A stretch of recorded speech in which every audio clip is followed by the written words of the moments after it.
Well, the news moves so quickly that things that we could stand a little more time to think about and work on seem to sort of slip through our fingers. And while it's exciting and, amazing,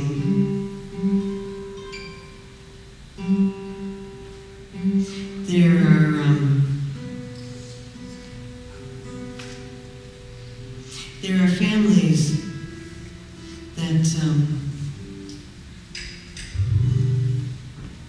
as the news moves by quickly,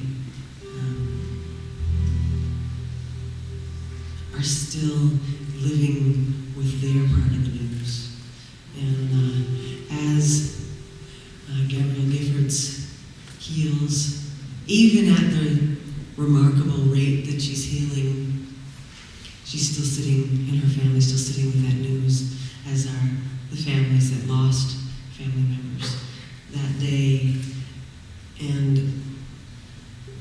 when that all happened,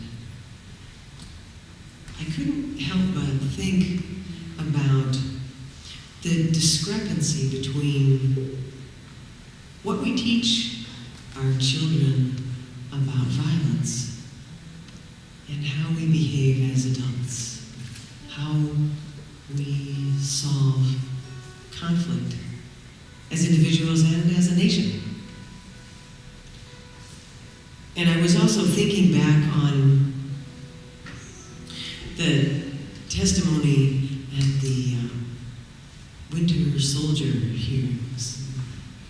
There are some really profound clips from that you can watch on YouTube, various places on the internet. And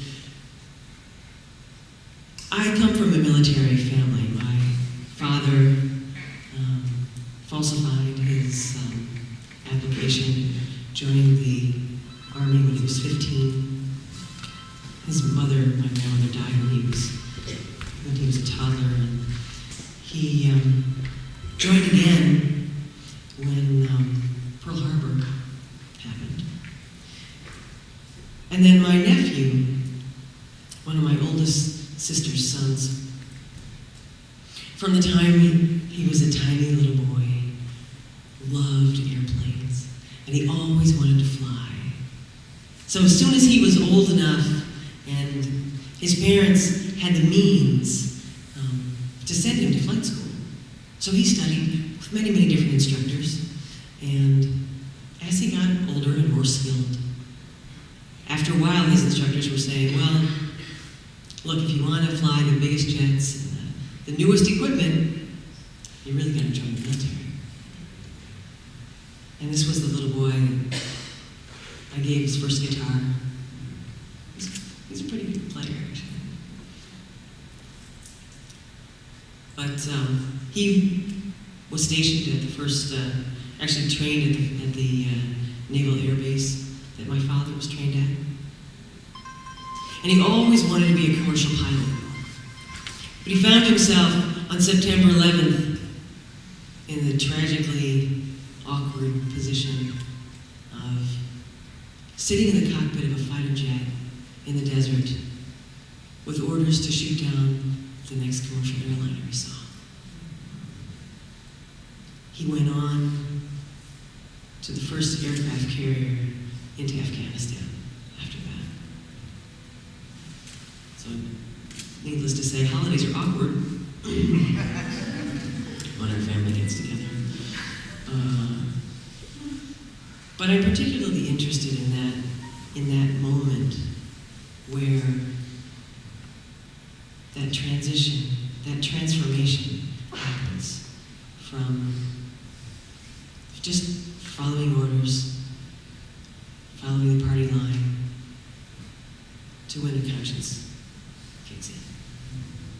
So this is a new song. I will not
getting shorter.